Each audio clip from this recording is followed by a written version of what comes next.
I'll never forget the look on Karen's face when Sheriff Rodriguez's badge flashed in the morning sunlight, just moments after she'd smugly told the tow truck driver to take this eyesore away no matter what this man says. It was a moment of pure justice that had been 6 months in the making, but I'm getting ahead of myself. That Sunday morning started like any other in Pinecrest Estates. I was enjoying a rare day off, dreaming about fishing at Lake Thompson, when the unmistakable beeping of a tow truck backing up jolted me awake at 6:30 a.m. At first, I thought I was dreaming. Who the hell would be towing anything at this hour on a weekend? Then it hit me. My RV. I threw on my bathrobe and practically flew out the front door, not even bothering with slippers. The cold concrete of my driveway sent a shock through my feet, but that was nothing compared to the shock of seeing Karen Whitfield standing there with her arms crossed. A smug smile plastered across her face. "Good morning, Mr. Johnson," she said with mock sweetness, her phone already recording. "I'm afraid your recreational vehicle is in violation of HOA Code 13.4.2.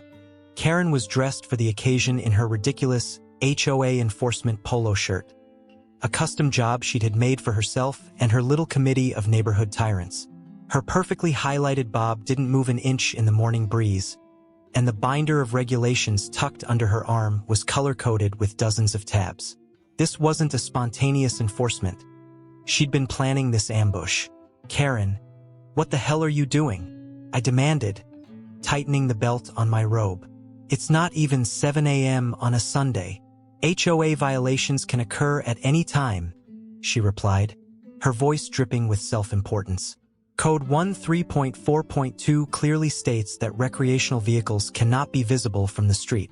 You've been warned twice already. The tow truck driver, a young guy who looked like he'd rather be anywhere else, was already positioning the hydraulic lift behind my RV. "This isn't just an RV," I explained, trying to keep my voice level. "This is official Sheriff's Department equipment. It's a mobile command center that I operate as part of my consulting work." Karen let out a theatrical laugh. "That's the most creative excuse I've heard yet. Next you'll tell me you're housing NASA equipment for a Mars mission. Now, I know what you're thinking. What kind of person shows up at dawn on a Sunday to tow someone's vehicle? Have you ever encountered someone so drunk on a little bit of power that they completely lose touch with reality? Drop your thoughts in the comments below because I'm dying to know if your neighborhood has a Karen too. When I moved to Pinecrest Estates 6 months ago, I thought I'd found the perfect place to enjoy my semi-retirement. After 30 years on the police force, I'd earned the right to some peace and quiet. The neighborhood seemed ideal, well-maintained homes, mature trees, and close enough to the sheriff's department where I'd taken a part-time consulting position helping coordinate emergency response systems. What the real estate agent conveniently failed to mention was that Pinecrest Estates had the most tyrannical HOA president in the state of Arizona. Karen Whitfield had been ruling the neighborhood with an iron fist for 5 years, and in that time, she'd driven away 3 families, caused 1 divorce. The stress of constant violations apparently was the last straw for the Hendersons, and accumulated enough petty power to make a dictator blush.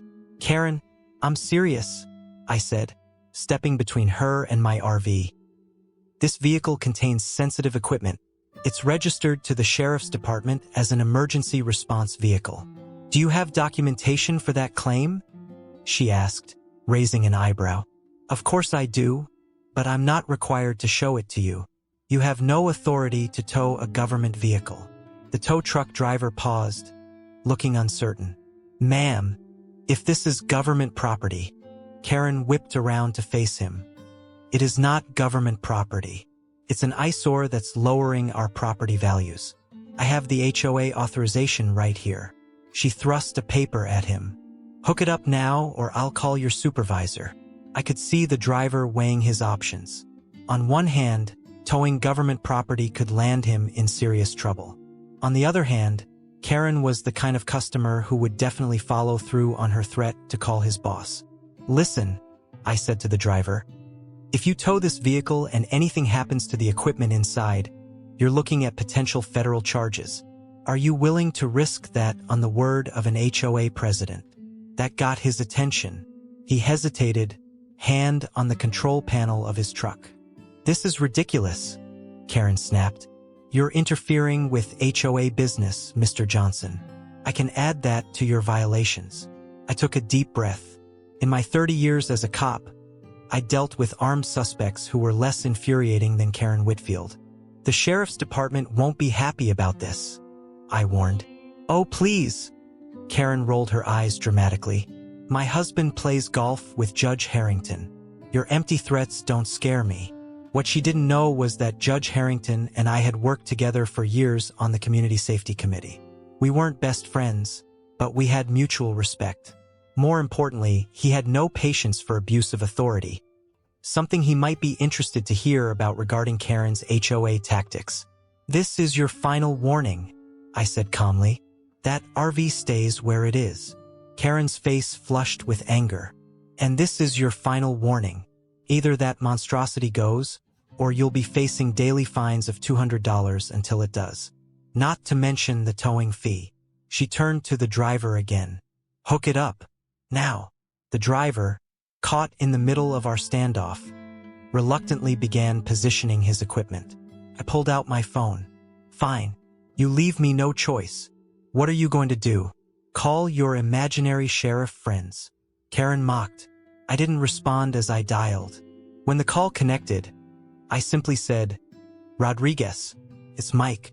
We have a situation at 1423 Pinecrest Drive. HOA is attempting to tow the mobile command center. Yes, that one. Thanks. Karen's expression flickered with the first hint of uncertainty. Who was that? Sheriff Rodriguez, my former partner and current boss. He'll be here in 10 minutes with all the documentation you could ever want to see. You're bluffing, she said, but her voice had lost some of its edge. Am I? I replied. I guess we'll find out soon enough. As we waited in tense silence, neighbors began peeking out their windows and doors. A few even ventured onto their front lawns, keeping a safe distance but clearly interested in the showdown.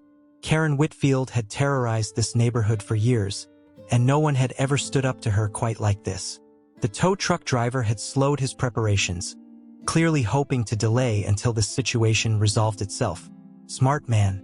While we wait, I said conversationally, I've been meaning to ask you about the HOA finances, Karen. Specifically, how the funds for the community playground renovation ended up paying for your backyard landscaping project. Karen's face went pale. That's a ridiculous accusation. Is it? Because I have copies of the invoices and bank statements. Funny how they both have the same dates and amounts, just different project descriptions. You had no right to access those records, she sputtered.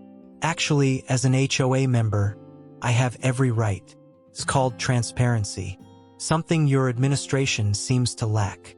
Karen's phone, which had been recording this whole time, was now hanging limply at her side. The tables had turned, and she knew it. But Karen Whitfield didn't surrender easily. This changes nothing, she insisted, though her voice had lost its authoritative tone. Your RV is still in violation, and it's still being towed.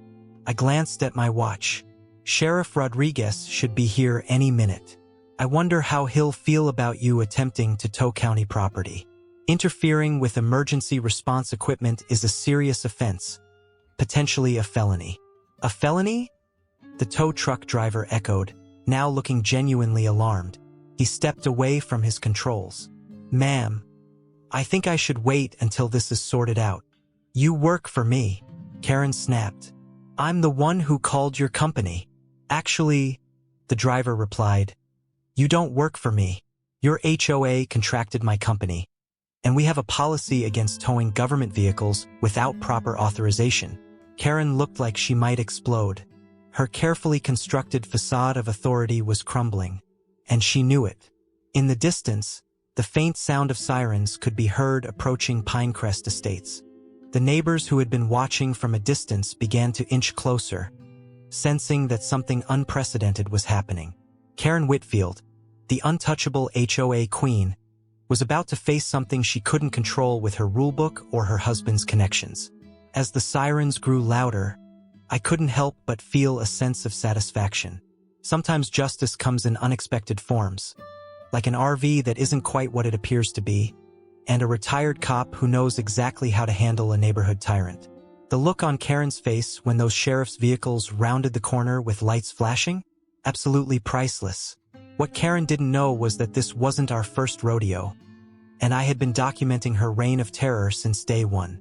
The file I kept on her would make my old police reports look like bedtime stories. As we stood there waiting for Sheriff Rodriguez to arrive, I couldn't help but reflect on the past 6 months of living under Karen's iron-fisted rule. It had been quite the education in how absolute power corrupts absolutely, even in the microcosm of a suburban HOA. Karen Whitfield hadn't always been the neighborhood tyrant. According to old-timers like Frank Delgado, the Vietnam vet who lived 3 doors down, she started out as an enthusiastic volunteer when she and her husband Todd moved in 7 years ago. But somewhere along the line, her enthusiasm morphed into an obsession with control. It was like watching Dr. Jekyll turn into Mr. Hyde. Frank told me one evening over beers in his garage. One day she's organizing community picnics. The next she's measuring grass with a ruler and handing out fines. Frank had been fighting his own battle with Karen for the past 3 years over his right to fly an American flag. Despite his status as a decorated veteran, Karen insisted his flagpole violated HOA height restrictions. The resulting feud had become neighborhood legend. "I fought for this country," Frank said, his voice gruff with emotion. "I'll be damned if I let some power-hungry HOA president tell me I can't fly its flag." But Frank was far from Karen's only victim. There was Mrs. Abernathy, the 80-year-old widow who received daily violation notices for the wheelchair ramp leading to her front door. Karen claimed it disrupted the aesthetic continuity of the neighborhood. It took the threat of an ADA lawsuit to get her to back down, but not before Mrs. Abernathy had spent thousands on legal fees. Then there were Sam and Emily, the young couple who had just had their first baby. They made the mistake of leaving their stroller on the front porch overnight.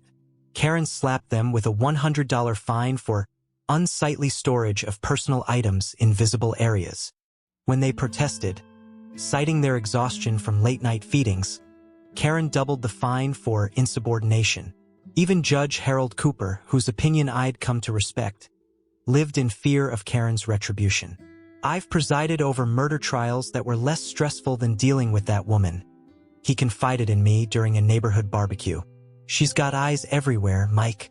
Cross her, and suddenly you're getting citations for weeds that weren't there yesterday." As a retired cop, I couldn't help but start gathering evidence. Old habits die hard, I guess. What started as casual observation soon turned into a full-fledged investigation. I set up a trail cam facing the street, started keeping meticulous notes on every interaction, and even managed to get my hands on some internal HOA documents through a concerned citizen who worked part-time in the HOA office. What I uncovered was shocking, even to someone who had seen the darker side of human nature during his years on the force. Karen wasn't just strict. She was running the HOA like a personal fiefdom. There were the selective enforcements. Karen's friends mysteriously avoided fines for the same violations that would cost others hundreds. Then there were the questionable contracts. Landscaping services provided by her brother-in-law's company at twice the market rate. But the real kicker was the financial mismanagement. Remember that community playground renovation I mentioned to Karen? That was just the tip of the iceberg. HOA funds were being funneled into all sorts of projects that seemed to primarily benefit Karen and her inner circle. A new security system for the neighborhood that only covered the streets where board members lived. A community garden that was conveniently located right next to Karen's property, effectively doubling her backyard. But what really got under my skin were the stories of the families who had tried to stand up to her. The Johnsons, who challenged a series of arbitrary fines, found their cars mysteriously keyed one night. The Patels, who questioned the need for a third speed bump on their street, suddenly couldn't get approval for any home improvement projects. And the Garcias, who dared to run against Karen in the last HOA election, ended up moving away after months of daily inspections and violation notices. It was clear that Karen had created a climate of fear in Pinecrest Estates. People were afraid to speak up, afraid to challenge her authority, afraid to even be seen talking to those who were on her bad side. As I compiled my evidence, I couldn't help but think of the words of my old partner, Rodriguez. Sometimes the worst criminals aren't the ones breaking into homes. They're the ones who abuse the trust placed in them by their community. Karen Whitfield might not have been robbing banks or running drugs, but in her own way, she was terrorizing an entire neighborhood. And as I stood there watching her sputter and fume about my RV, I knew that her reign of terror was about to come to an end. The sound of police sirens grew louder, and I could see the panic starting to set in behind Karen's eyes. She was used to being the one in control, the one making threats. But now, faced with actual law enforcement and the prospect of her misdeeds coming to light, her bravado was cracking. "This isn't over, Johnson," she hissed, trying to maintain her composure. "You have no idea who you're dealing with." I just smiled. "Oh, I think I do, Karen. I think I do." As Sheriff Rodriguez's cruiser turned onto our street, lights flashing, I couldn't help but feel a sense of anticipation. The tables were about to turn in a big way, and I had a front row seat to the show. Karen's day of reckoning had arrived, and it had come in the form of an RV she thought was just an eyesore. Sometimes justice works in mysterious ways, and sometimes it comes with a badge and a set of flashing lights. As the tow truck driver hooked up my RV, I made a call that would change everything, and Karen's smug smile was about to be wiped off her face permanently. Sometimes, justice arrives in a sheriff's cruiser with lights flashing. The moment I dialed Sheriff Rodriguez's number, I felt a strange calm wash over me. After months of documenting Karen's tyranny, of watching neighbors cower and community spirit wither under her reign, the endgame was finally in motion. This wasn't just about my RV anymore. It was about restoring some sanity to Pinecrest Estates. "Rodriguez," came the gruff voice on the other end of the line. "Alex, it's Mike," I said, maintaining eye contact with Karen as she pretended not to be interested in my conversation. "We've got a situation at 1423 Pinecrest Drive. HOA is attempting to tow the mobile command center." There was a pause, and I could almost see Rodriguez sitting up straighter in his chair. "The one with the satellite equipment for the county-wide emergency response system? That's the one," I confirmed. "Jesus, Mike, that equipment cost the department nearly $500,000. His voice had that familiar edge to it, the one I'd heard countless times when we were partners and someone had crossed a line they shouldn't have. "I know. That's why I'm calling. I'll be there in 10 with the paperwork. Don't let that vehicle move an inch." "Copy that," I said, ending the call. Karen's expression flickered between smugness and uncertainty. She was trying to read my face to determine if I was bluffing. 20 years of poker nights with the boys from the precinct had given me a pretty good poker face.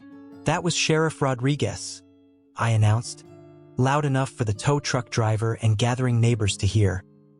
"He'll be here in 10 minutes with documentation proving this is an official sheriff's department vehicle." The tow truck driver paused, his hand hovering over the controls. "Ma'am," he said to Karen, "maybe we should wait." "No," Karen snapped. "This man is clearly bluffing.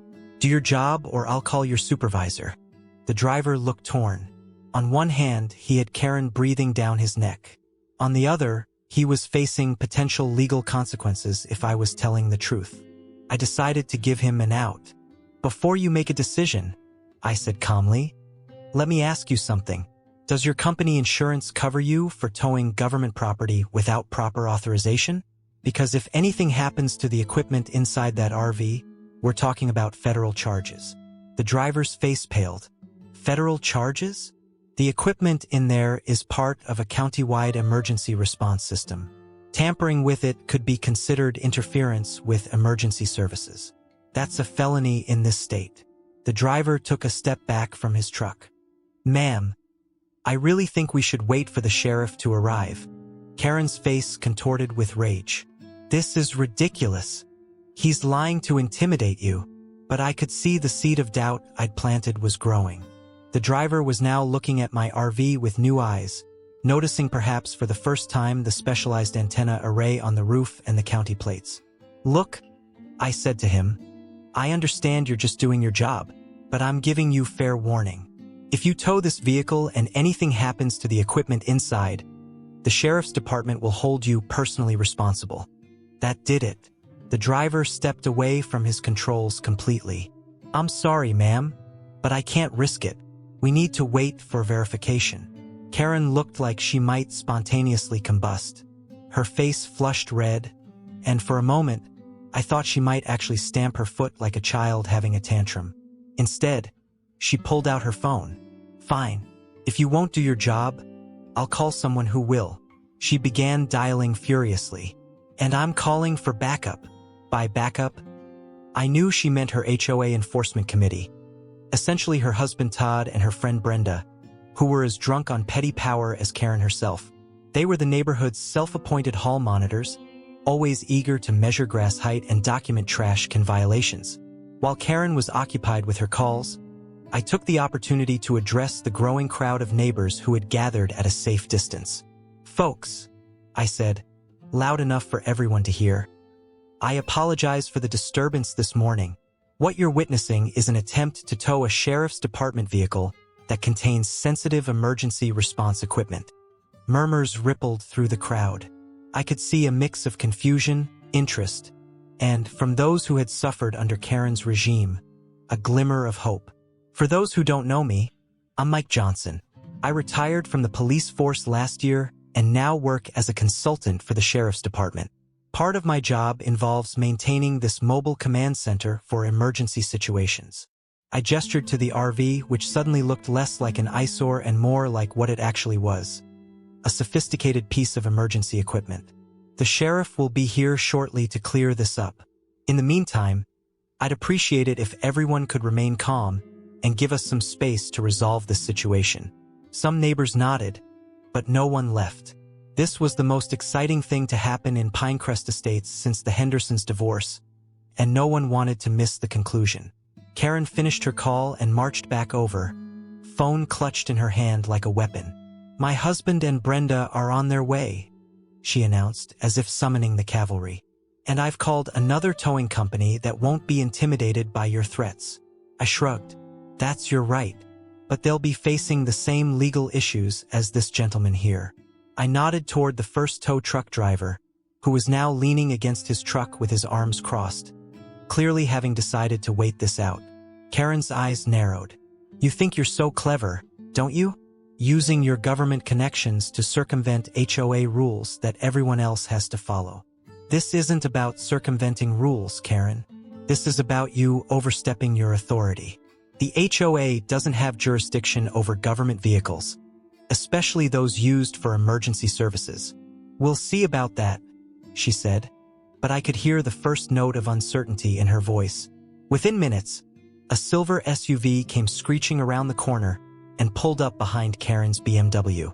Out jumped Todd Whitfield and Brenda Peterson, both wearing matching HOA patrol polo shirts. They rushed over to Karen's side like loyal lieutenants reporting for duty. Todd was a tall, thin man with a perpetual look of mild discomfort, as if his collar was always too tight. Rumor had it he was a mid-level manager at an insurance company, the kind of man who had little power at work and compensated by wielding his wife's HOA authority like a blunt instrument at home. Brenda was Karen's shadow, a woman who had found her purpose in life by attaching herself to someone more dominant. She carried a clipboard and seemed to be perpetually taking notes, though no one had ever seen what she wrote. "What's going on?" Todd demanded, trying to sound authoritative but coming across as merely petulant. Karen quickly filled them in, painting me as an uncooperative resident who was making outlandish claims about my eyesore of an RV. "He says it's some kind of sheriff's department vehicle," she concluded, making air quotes around sheriff's department. Todd puffed up his chest. "Mr. Johnson, as a member of the HOA board, I must insist that you comply with our regulations. Your recreational vehicle is clearly in violation of—" "Save it, Todd," I interrupted. "The sheriff will be here any minute. Why don't we let him explain the situation?"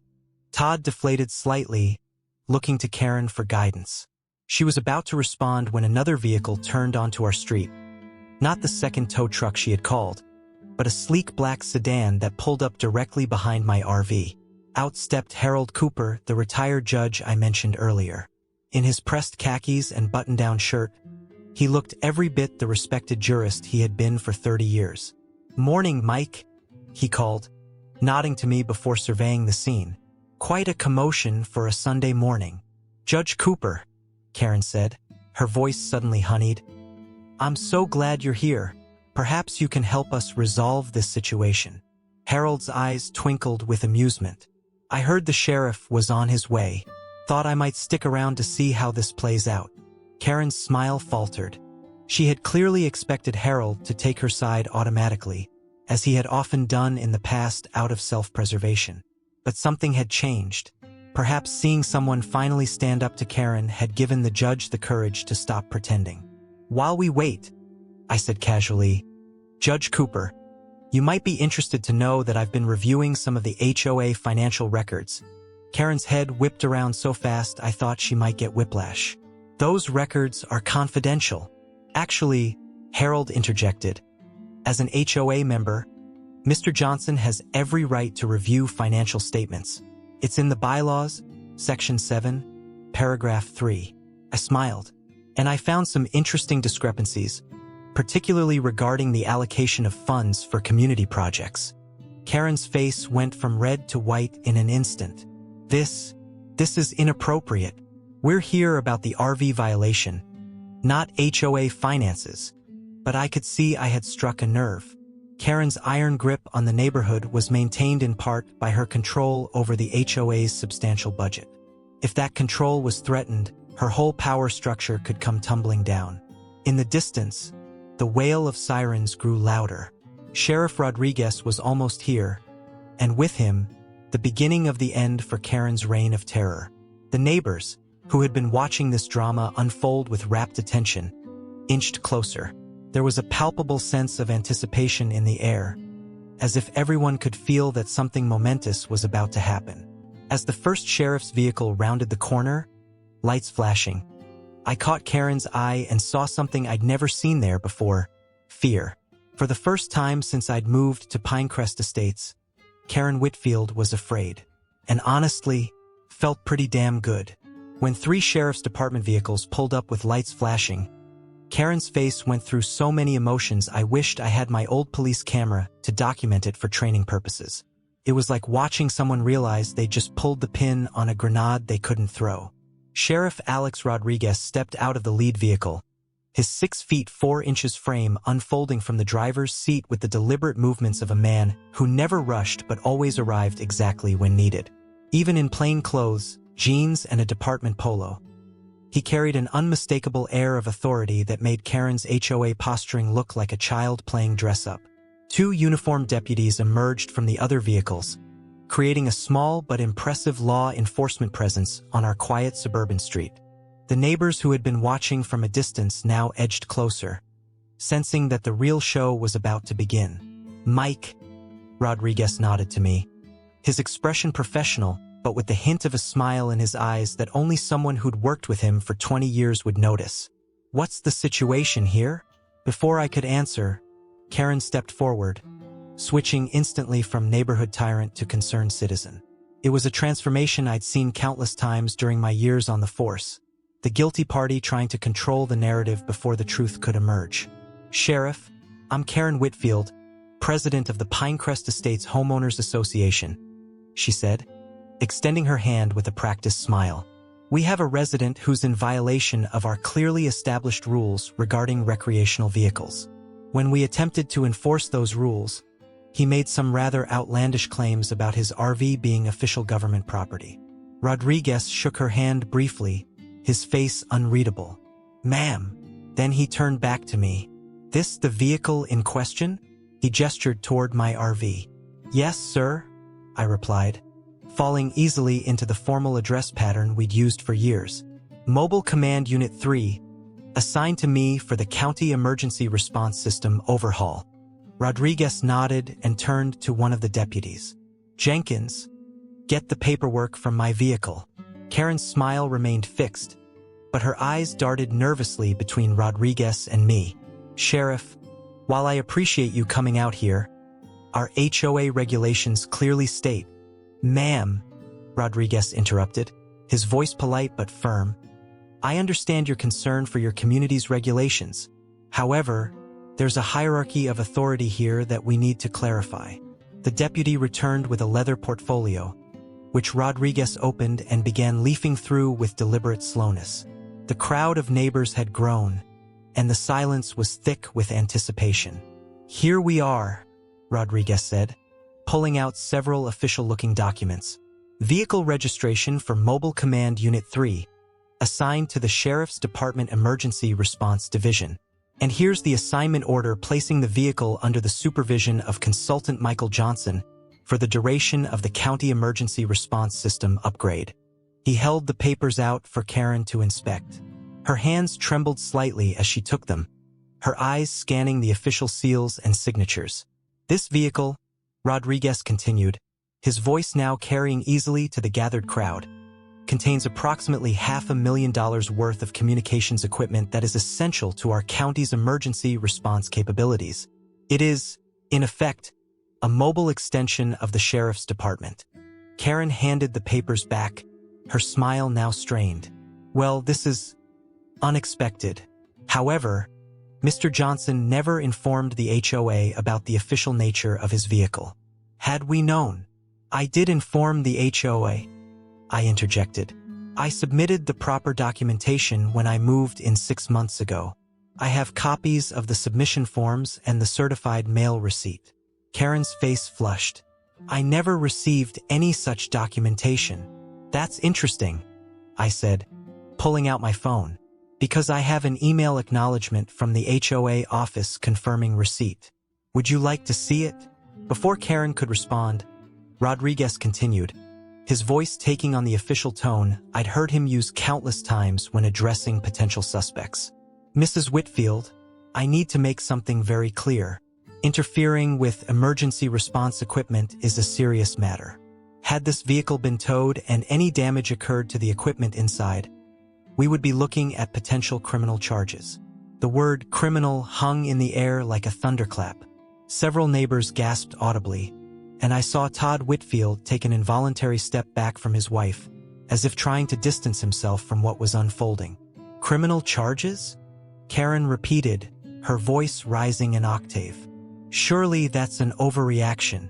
This was simply a misunderstanding about an HOA violation." Rodriguez's expression remained impassive. Interfering with emergency services equipment can be classified as a felony under state law, depending on the circumstances and intent. At minimum, it would constitute criminal mischief and obstruction of government operations. Karen's composure was crumbling by the second. She turned to the tow truck driver, who was watching the proceedings with wide eyes. "This is all your fault. You should have moved faster." The driver held up his hands defensively. "Lady, you told me it was just some guy breaking HOA rules. You never said anything about government property." "I didn't know," Karen snapped, but her protest sounded hollow even to my ears. "Actually," I said, pulling out my phone again, "I have the entire interaction recorded on my dashcam. Would you like to review the footage, Sheriff?" Rodriguez nodded, and I pulled up the video on my phone. The crystal-clear audio captured Karen's dismissal of my explanation about the RV being a Sheriff's Department vehicle, her explicit order to the tow truck driver to take this eyesore away no matter what this man says, and her mocking laughter when I tried to warn her about the consequences. As the video played, Karen's face went from red to white. The neighbors who could hear the audio exchanged glances, and I saw several of them nodding in recognition. They'd all experienced Karen's high-handed treatment firsthand.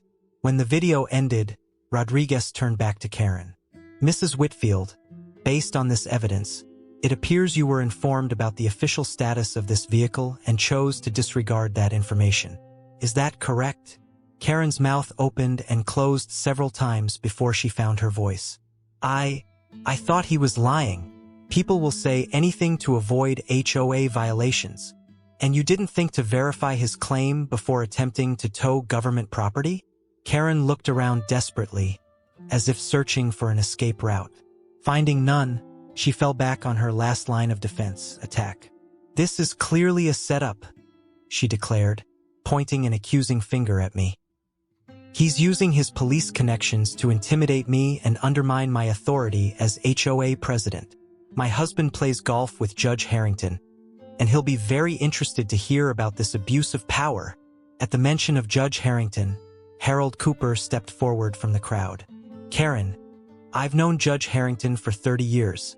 We served on the bench together. I can assure you he would take a very dim view of anyone attempting to tow official emergency equipment, regardless of HOA regulations." Karen's head whipped around to face the retired judge, betrayal written across her features. "Harold, whose side are you on?" Harold's expression was sad but determined. "I'm on the side of what's right, Karen. I always have been. I just haven't always had the courage to say so." A murmur ran through the crowd. Judge Cooper was one of the most respected residents in Pinecrest Estates. His public stand against Karen was unprecedented and significant. Rodriguez, ever the professional, brought the focus back to the matter at hand. "Mrs. Whitfield, at this point, I have two options. I can pursue charges related to the attempted removal of government property, or we can resolve this matter another way." Karen's eyes widened in alarm. What other way?" "I understand from Mr. Johnson that there may be some irregularities in the HOA's financial management. Given the circumstances, I think it would be appropriate for the HOA to agree to a full audit of its books and procedures by an independent third party." The strategic brilliance of Rodriguez's move wasn't lost on me. By offering Karen a way out of potential criminal charges, he was backing her into a corner where she would have to agree to the audit. An audit that would almost certainly reveal her misuse of HOA funds. Karen looked frantically at Todd, who had gone pale and was staring at his shoes. Brenda, her faithful sidekick, had mysteriously disappeared from the scene entirely. I would need to consult with the board before agreeing to something like that," Karen stammered. "Of course," Rodriguez said reasonably. "Though given the alternative, I imagine they'll be quite receptive to the idea." From the crowd, a voice called out, "I'm on the board, and I think an audit is long overdue." It was Frank Delgado, the Vietnam vet with the flagpole dispute. Several other neighbors voiced their agreement. Karen was cornered, and she knew it. Her reign of terror was collapsing around her in real time, in front of the very people she had bullied and intimidated for years. "Fine," she said through gritted teeth. "The HOA will cooperate with an audit. But this isn't over, Johnson. You've made a powerful enemy today." I had to suppress a smile at her melodramatic threat. "I'll take my chances, Karen." Rodriguez nodded, satisfied with the resolution. "Excellent.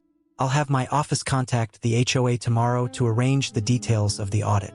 In the meantime, I trust there will be no further attempts to remove this vehicle." Karen shook her head stiffly. "Good," Rodriguez said. "Then I believe our business here is concluded." He turned to me.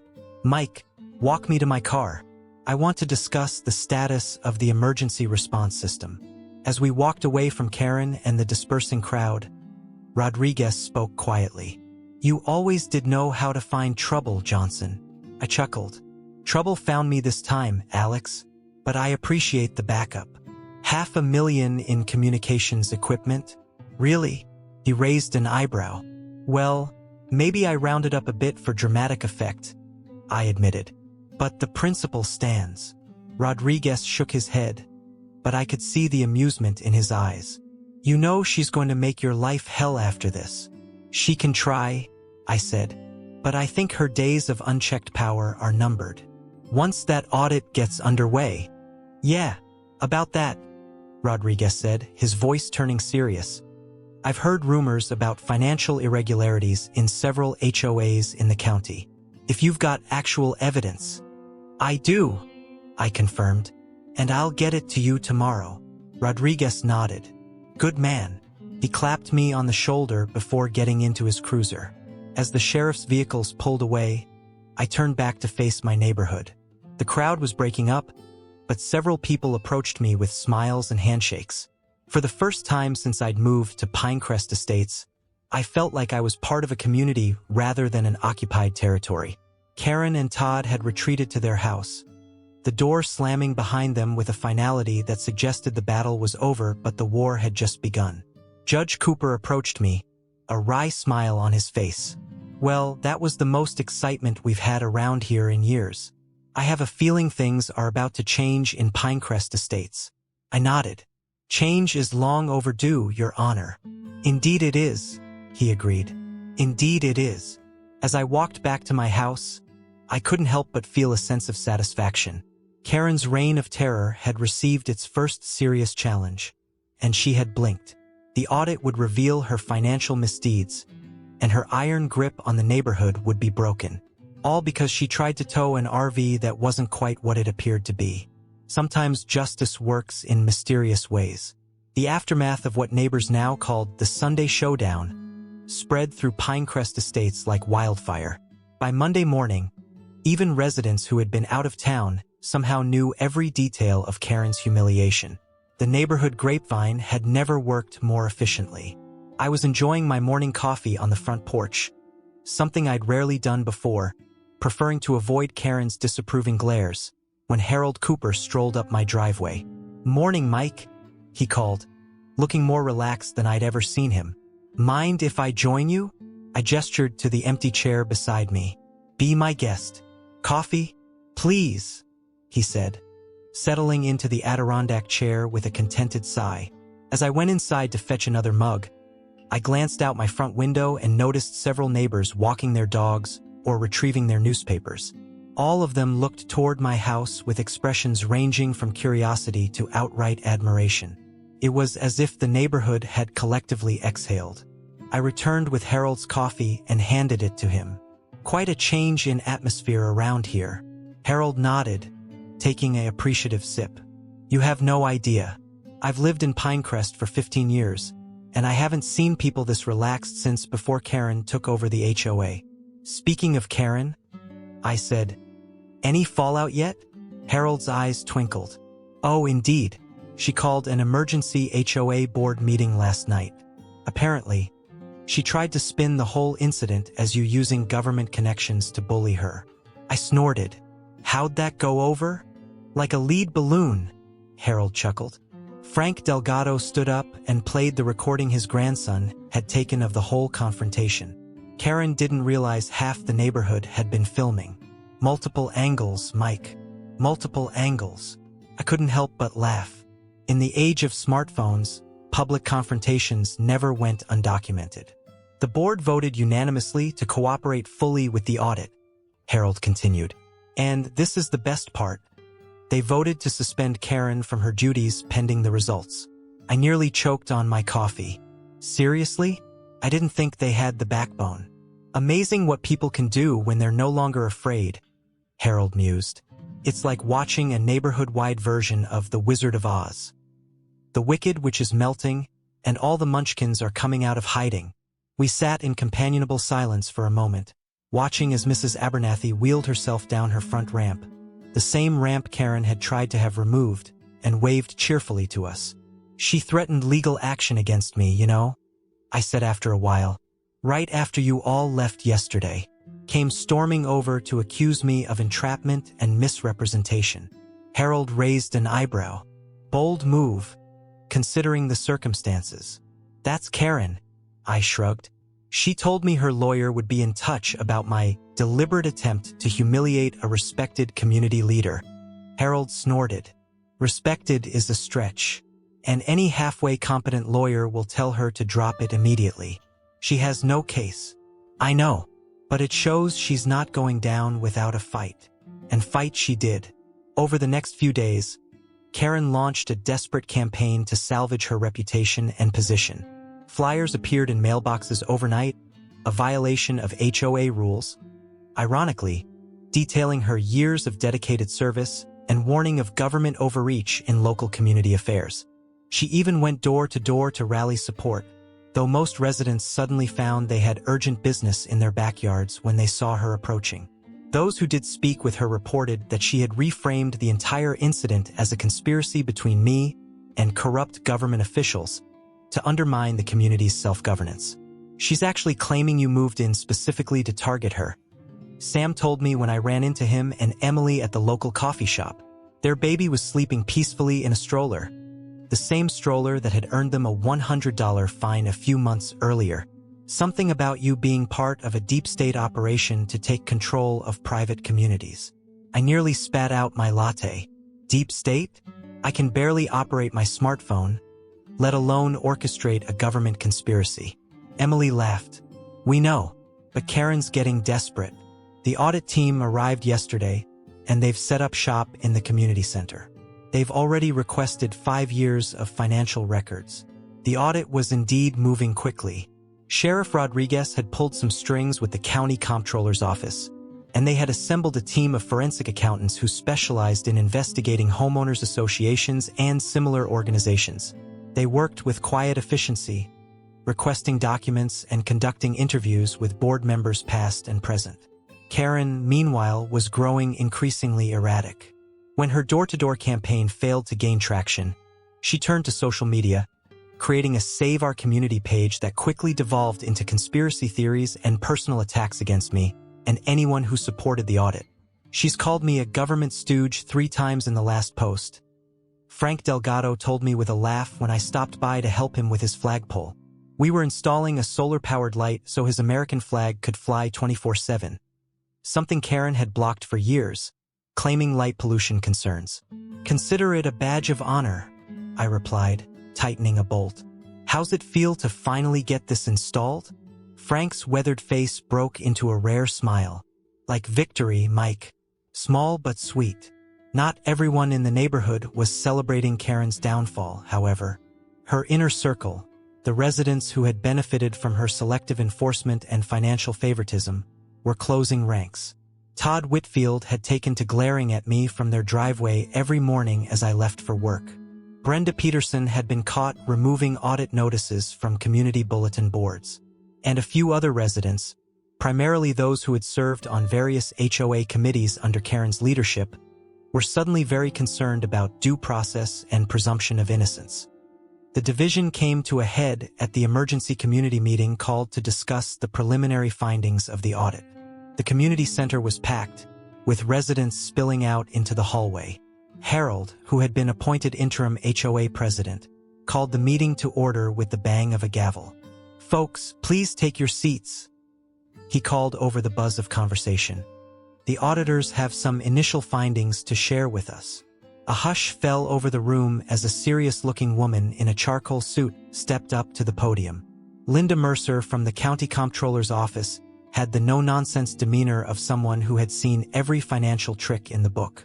Good evening, she began. I want to thank the Pinecrest Estates community for your cooperation during this process. While our full audit is ongoing, we have identified several areas of concern that warrant immediate attention. She clicked a remote, and a spreadsheet appeared on the screen behind her. Even from my seat in the back row, I could see the columns of red figures. Over the past 5 years, approximately $237,000 of HOA funds have been allocated to projects and expenses that either cannot be verified or appear to directly benefit select individuals rather than the community as a whole. A collective gasp went through the room. For a community our size, that was an enormous sum.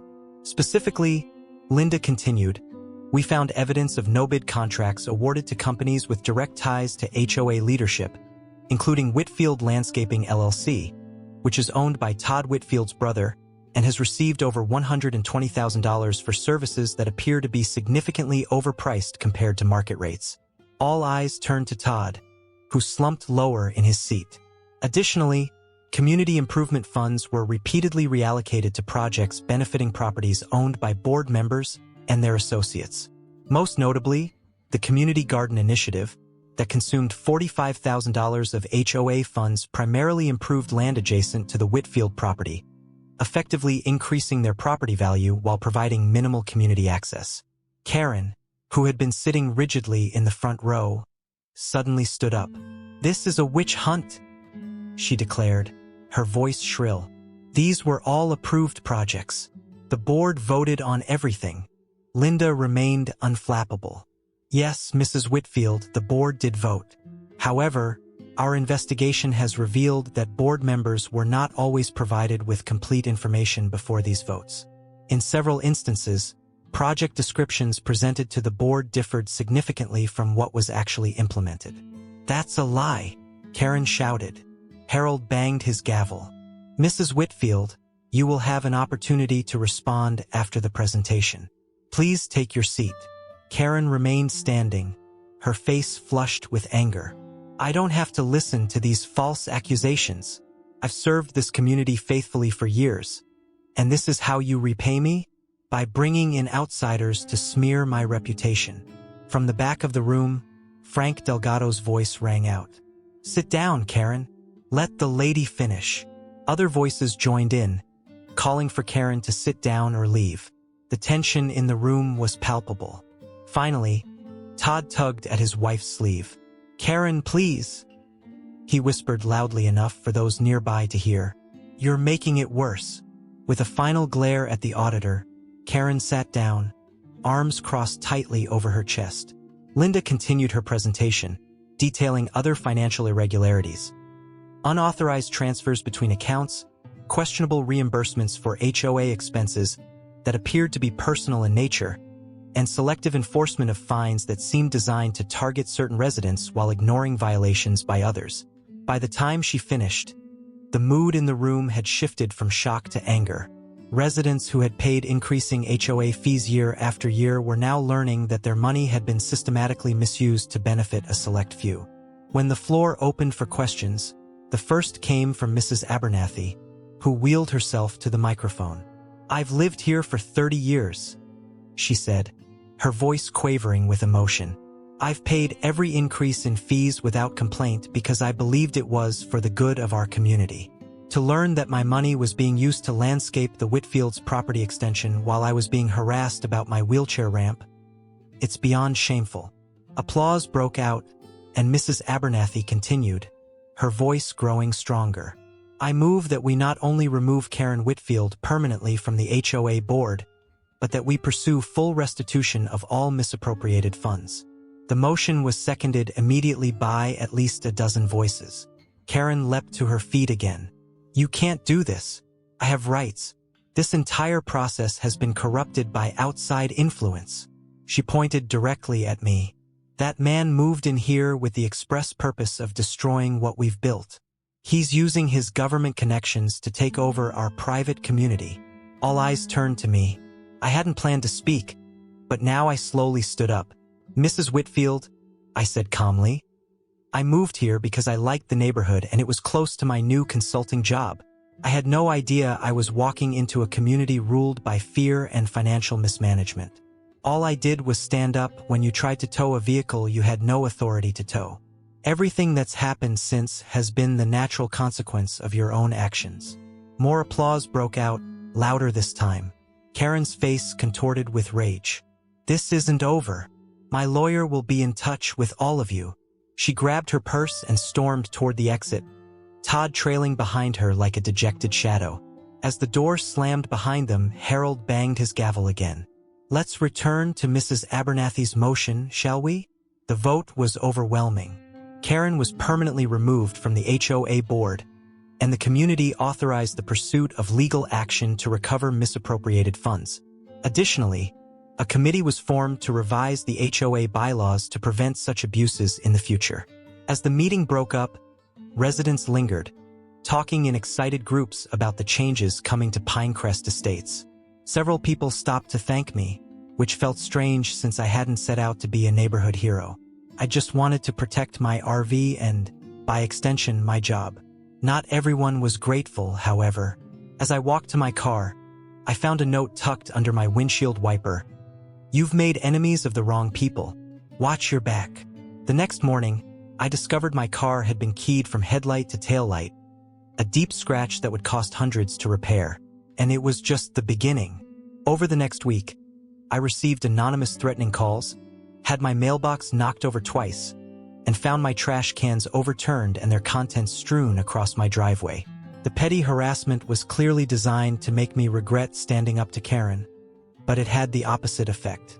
Each act of vandalism only strengthened my resolve and turned more neighbors into allies. When Frank Delgado caught Todd Whitfield's nephew tampering with my sprinkler system, the community's patience reached its breaking point. An impromptu neighborhood watch was formed, with residents taking shifts to keep an eye on my property and others that had been targeted. The tide had turned in Pinecrest Estates. Karen's reign of terror was over, but the healing process was just beginning. And as I watched my neighbors coming together to protect each other, I realized that sometimes it takes a crisis to forge a true community. The audit continued, uncovering more financial misdeeds with each passing day. Karen and her allies retreated behind locked doors and lawyers' statements, but their influence was waning rapidly. The neighborhood was reclaiming itself one small victory at a time, and it had all started with an RV that wasn't quite what it appeared to be. 6 months after the Sunday showdown, Pinecrest Estates had transformed into a community I barely recognized, in the best possible way. Gone was the atmosphere of suspicion and fear that had characterized Karen's reign. In its place was something I hadn't expected to find in my semi-retirement: a genuine neighborhood. The changes began small but grew quickly. Harold Cooper, serving as interim HOA president, had proven to be everything Karen wasn't: fair, transparent, and remarkably uninterested in the color of people's mailboxes. Under his leadership, the revised HOA bylaws had been approved by an overwhelming majority, with new checks and balances to prevent any future power grabs. I was enjoying my Saturday morning ritual of coffee on the front porch when Harold pulled up in his sensible sedan. He'd taken to stopping by weekly, ostensibly to update me on HOA matters, but really, I suspected, because he enjoyed our conversations. "Morning, Mike," he called, climbing out of his car with a manila envelope tucked under his arm. "Got some news you might be interested in." I raised my coffee mug in greeting. "Good or bad? Depends on your perspective," he replied with a wry smile, settling into what had become his chair. The district attorney's office made their decision on Karen's case. This got my full attention. The forensic audit had uncovered enough financial irregularities that the case had been referred to the DA for potential criminal charges. The community had been waiting anxiously for the outcome. "And," I prompted when Harold paused dramatically, "she's facing 3 felony counts of embezzlement and 2 counts of fraud," he said, handing me the envelope.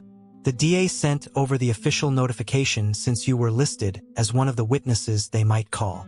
I whistled low as I scanned the document. "Serious charges.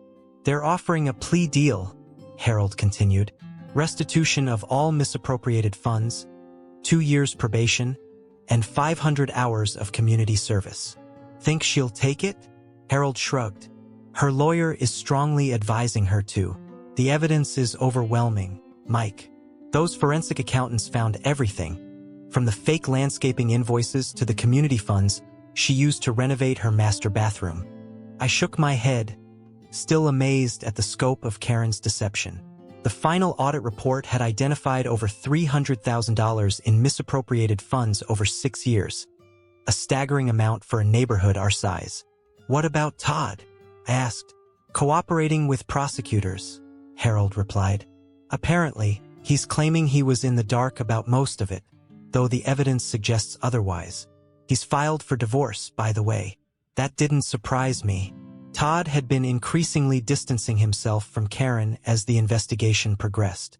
Last I'd heard, he'd moved in with his brother, the same brother whose landscaping company had benefited so handsomely from Karen's no-bid contracts.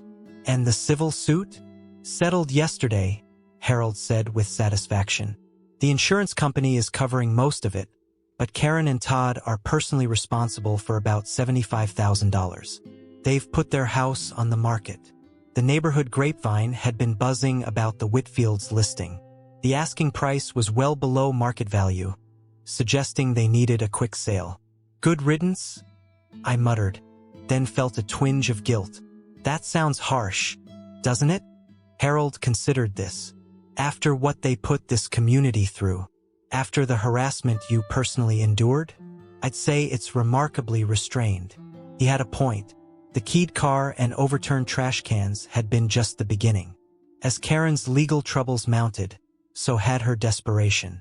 Anonymous complaints had been filed against me with the sheriff's department, alleging I was running an illegal business from my home. My personnel file had mysteriously been requested through a public records search. Someone had even called my ex-wife, dredging up ancient history in an attempt to find dirt. None of it had stuck, of course, but the intent was clear. If Karen was going down, she wanted company.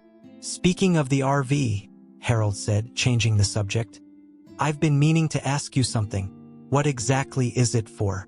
I know it's officially a mobile command center, but what does that actually mean? I smiled. This was a question I'd been getting a lot lately, now that neighbors felt comfortable enough to approach me. It's part of a community outreach program I've been developing with Sheriff Rodriguez, I explained. The idea is to have a visible, accessible presence in neighborhoods across the county. Not just when there's trouble, but for community building and education. Harold's eyebrows rose. So it's not just for emergencies? That's part of its function, I acknowledged. It's equipped with communications gear that can operate independently if regular systems go down. But its primary purpose is much simpler: to help rebuild trust between law enforcement and the communities they serve. I'd been passionate about this project since before my retirement. After 30 years on the force, I'd seen how the gap between police and the public had widened. This mobile outreach program was my way of trying to bridge that divide. Actually, I continued, we're planning to launch the program officially next month. Pinecrest Estates will be our first stop. Harold's face lit up. That's fantastic, Mike. The community would love it. In fact, he paused, looking thoughtful. What would you think about combining it with a neighborhood block party? We haven't had one in years. Karen always claimed they violated noise ordinances. That, I said, is a brilliant idea. And so, for weeks later, Pinecrest Estates held its first block party in nearly a decade. The main street was closed to traffic. Tables lined the sidewalks laden with potluck dishes, and children played games on lawns that had once been subject to Karen's ruler measurements. My RV, now officially branded with Sheriff's Department Community Outreach logos, was parked at the center of it all.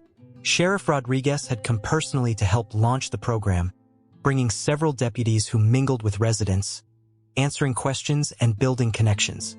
You've done good work here, Mike, Rodriguez said as we watched a deputy showing a group of fascinated children the inside of a patrol car, both with this program and with this neighborhood. I shrugged, uncomfortable with the praise. I just stood up to a bully. The rest happened on its own.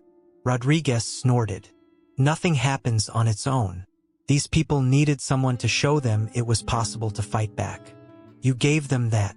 Before I could respond, Frank Delgado approached, looking uncharacteristically festive in a Hawaiian shirt. His American flag flew proudly above his house, visible to everyone at the party. Sheriff. He nodded respectfully to Rodriguez before turning to me.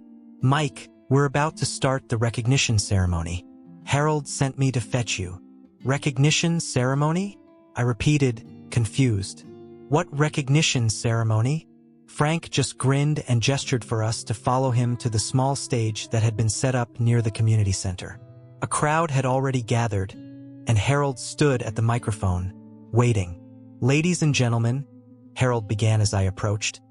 Before we continue with our celebration, the HOA board would like to make a special presentation. I stopped at the edge of the crowd, suddenly wary. I'd never been comfortable with public attention.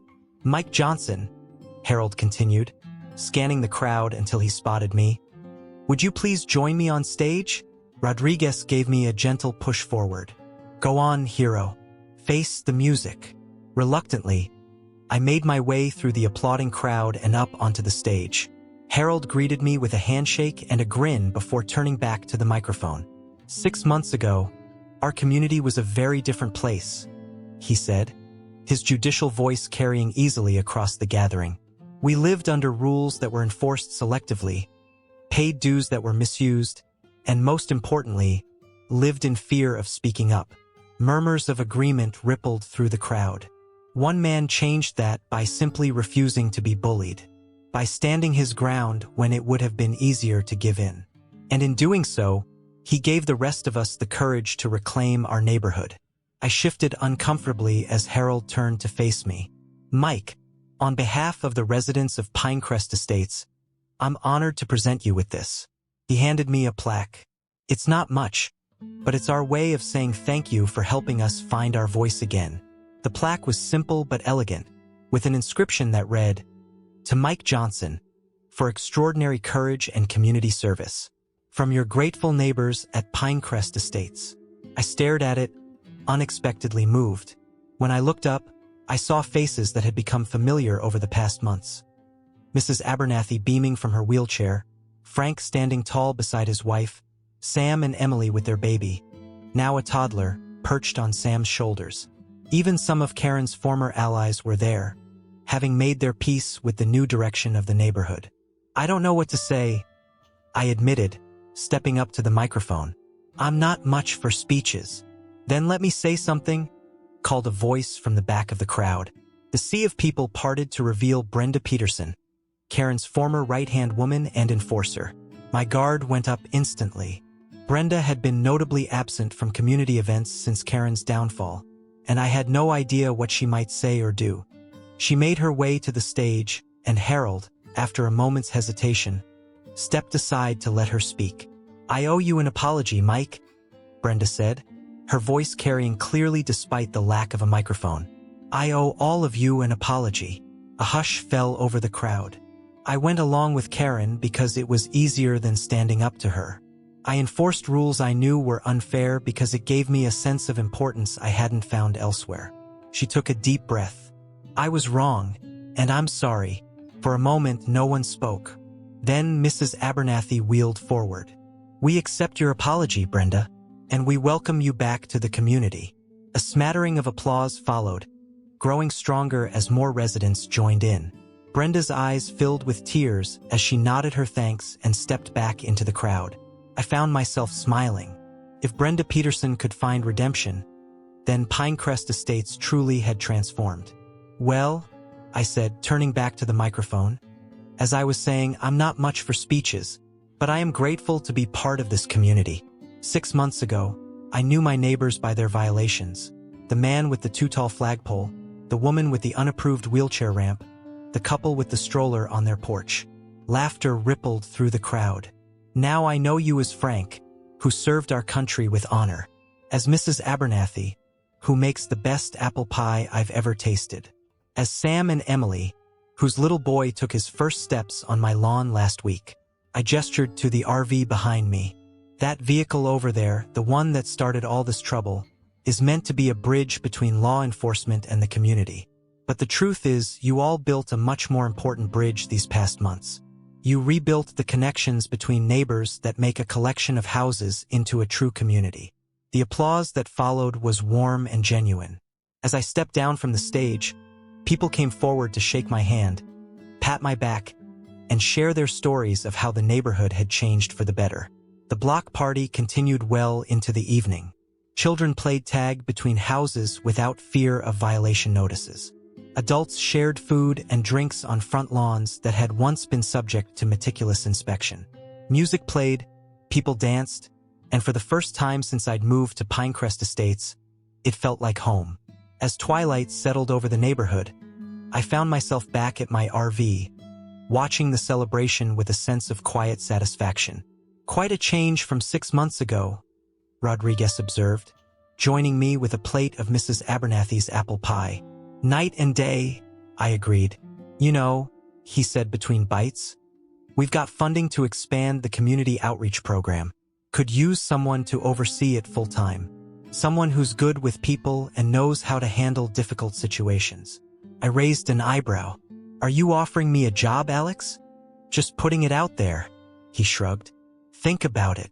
As Rodriguez wandered off to chat with Judge Cooper, I leaned against my RV, the vehicle that had inadvertently started it all, and considered his offer. 6 months ago, I'd been looking forward to a quiet semi-retirement. Now I found myself energized by the possibilities of this new chapter. Karen Whitfield had tried to tow my RV, not knowing it was the sheriff's mobile command center. In doing so, she'd set in motion a chain of events that had transformed an entire community, and perhaps my future as well. Sometimes justice arrives in unexpected packages. Sometimes it takes the form of an RV that isn't quite what it appears to be, parked in the driveway of a retired cop who still remembers what it means to serve and protect. And that, my friends, is how one power-hungry HOA Karen learned the hard way that appearances can be deceiving. If you've ever dealt with a neighborhood tyrant like Karen, smash that like button, share this video with someone who's fighting their own HOA battle, and don't forget to subscribe and hit the notification bell to catch more stories of entitled people getting exactly what they deserve. Drop a comment below with your own HOA horror stories. I read every single one,